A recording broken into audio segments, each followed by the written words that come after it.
Hi, Hello, can you hear me okay? I can, yeah. Okay, good. So, first of all, I'd like to thank you for your time for this interview today and Oh, you bet. also offer my congratulations on the film Slaxx, as well too winning the audience award at this year's Fantasia Festival for Best Canadian Feature. How does it feel?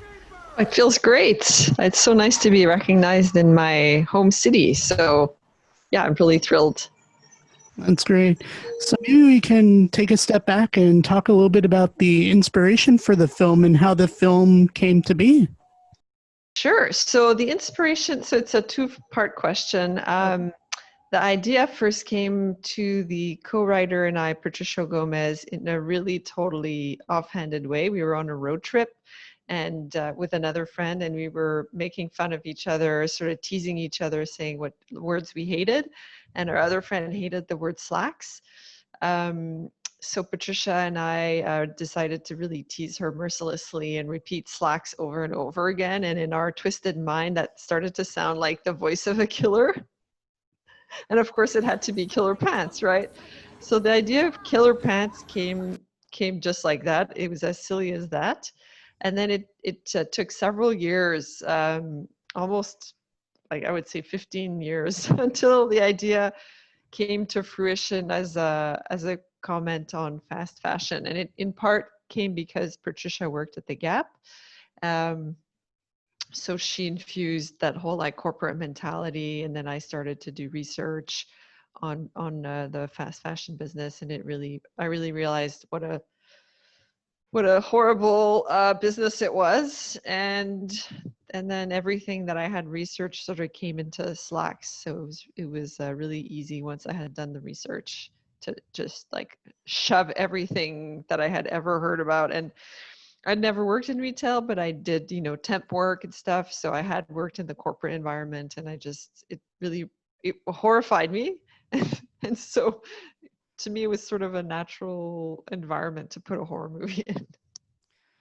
That's a good explanation for it to come to light. So Slack deals a lot with the tropes of like the slasher films, but as well too, it's a dark comedy at the very beginning of it. So how do you feel that these two genres blend into your film well, and when does the comedy end for your part inside of the film? Well, I really naturally love genre. Like I made a zombie movie ages ago. So it's just a genre that I really love. So the love of the genre came first. And I'm also very, I mean, I'm maybe, like, I'm gonna say I'm a funny person. I mean, that's maybe some people have a different opinion, but I really like making jokes and I like being silly.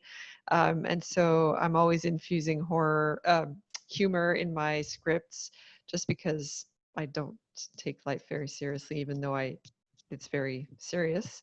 Um, and so it just was a natural sort of blending of the two. I didn't think too hard about whether it had to be one or the other. Someone in Montreal, a reporter, called it a horrific satire. And to me, that really encapsulates it because it's not a horror comedy. It's not scary, and it's not like a chuckle fest, even though there's some funny moments. So I think that to me really encapsulates it. And I think it just, my personality is like that. Like I see the absurdity of life, I see the horror, and I really like delving into sort of dark tropes. And as for the slasher, um, it just came naturally. Also, like a revenge film to me, the slasher genre works so well when it's like an avenging angel who comes to give retribution to a very closed-in community, whether it's vengeance that we think is justified or not.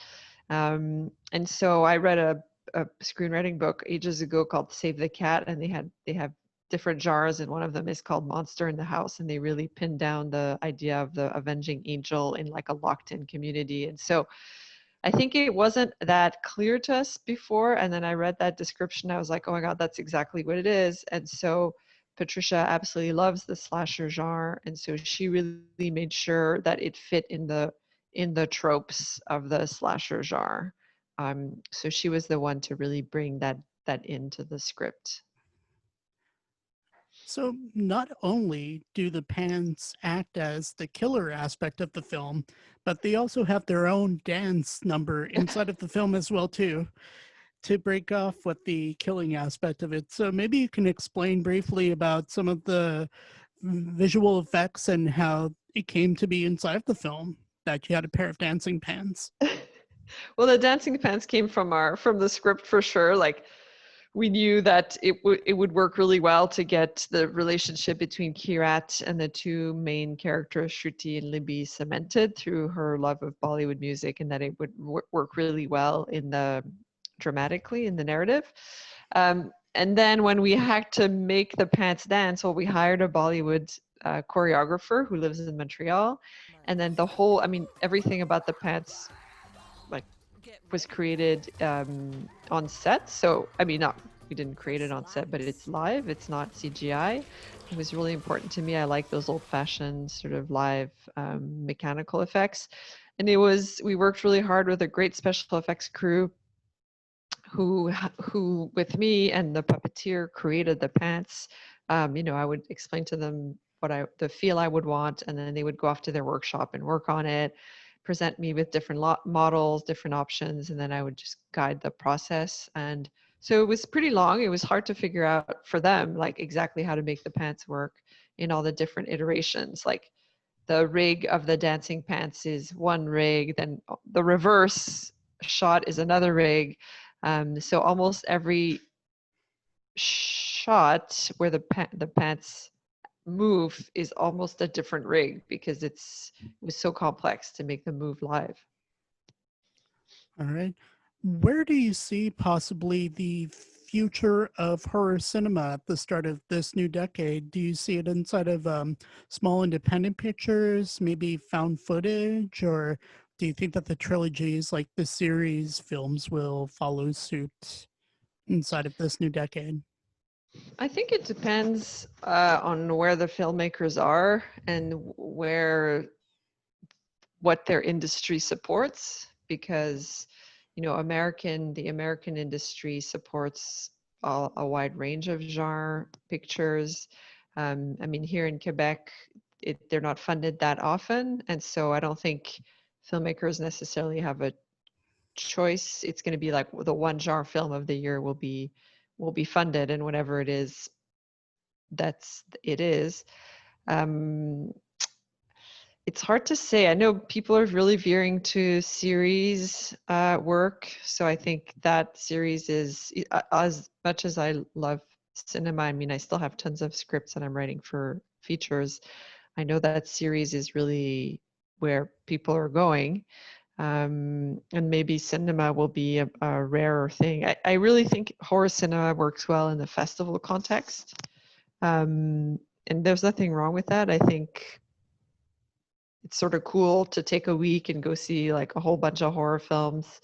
There's an amazing atmosphere. So I think there's different windows for different things. I'm not a big fan of the found footage genre. I really like the beautiful aesthetic of cinema. Like, I love Dario Argento, for example. So hopefully I could still be making horror features, but I have other series material also. So I think it's hard to predict. I definitely think series and online platform distribution is the way to go. So, But I think that with your film as well too, I think that it came out a couple of years ago, Les Affaires, yeah, the Quebec zombie film. I think that Quebec cinema, and more specifically Quebec horror cinema, is shown that it can be done and it can be made here inside of Quebec. yeah. And with the support of the festivals like the Fantasia Film Festival. Yeah, Quebec cinema. I mean, we're like in an interesting place where we're at the cross point of more European flavor and North America, and it's a bit the cliche, but it's very true. That that we don't have the pressure of the American market to make it like a Blumhouse feature with like jump scares every 5 minutes. So it can be a bit more philosophical, like I don't know if you saw the Jusqu'au déclin. It's that sort of survivalist film, Netflix, Quebec film that was funded by Netflix in French, which is really excellent. And that one's got a great twist and a really philosophical message and a real Quebec feel. I mean, it takes place in winter. So I do think that our industry, like the Sodec, supports a lot of varied genres now, much more than they used to. So I think there's a nice little niche for horror filmmakers in Quebec to make films that are just at the crossroads of the two continents, but are really how do you say, like homegrown to Quebec. And my next film, well, I hope it's going to be funded, but the next film I'm writing is a French language ghost story. Ooh, sounds very interesting. So normally we like to end our interviews with fun questions. So maybe we can ask you about your favorite film of the year, or if you've seen any favorite film of the year contenders at this year's Fantasia Film Festival circuit that you really enjoyed. I'll be totally honest. I didn't see that many films during the Fantasia Film Festival because I was really busy with Slaxx. And I'm also a climate activist. I do a lot of direct action for the climate change, the horror that we're experiencing. And so my summer has been really packed with that. Okay. But I would have to say that I saw Jusqu'au déclin recently, and I really loved it. It's really well directed, really well acted. There was like a great twist, and it's not obvious in your face, the message, but when you, just as the film ends, you really start to understand what the point is. It's very subtle, but I think it speaks to what we're going through now, with a tendency of people to wanting to be individualistic versus communal, which I think will define our survival, actually. So I would encourage everyone to check that one out on Netflix. It's a filmmaker that I've observed, whose shorts I've seen over the last few years, and I really think he's a strong storyteller. So I wish I had more time to watch films, but Everybody does. Everybody does. I know. That's why Fantasia is so great when it's live, because you just go there for 10 days or 2 weeks sometimes. You just go, and it's like a smorgasbord, and that's all you do. So live, like seeing this live, is so much better than having to go, all right, I was said I was going to watch a film, but now I have to go do the groceries. Like, yeah. So I'll go next year for sure. Exactly. Hopefully you'll be with an audience next year and have the full entire Fantasia experience. Yeah. But anyways, I should mention to everybody listening that Slaxx is currently playing inside select theaters inside Quebec, and they should definitely check out their local listings for film showtimes for Slaxx.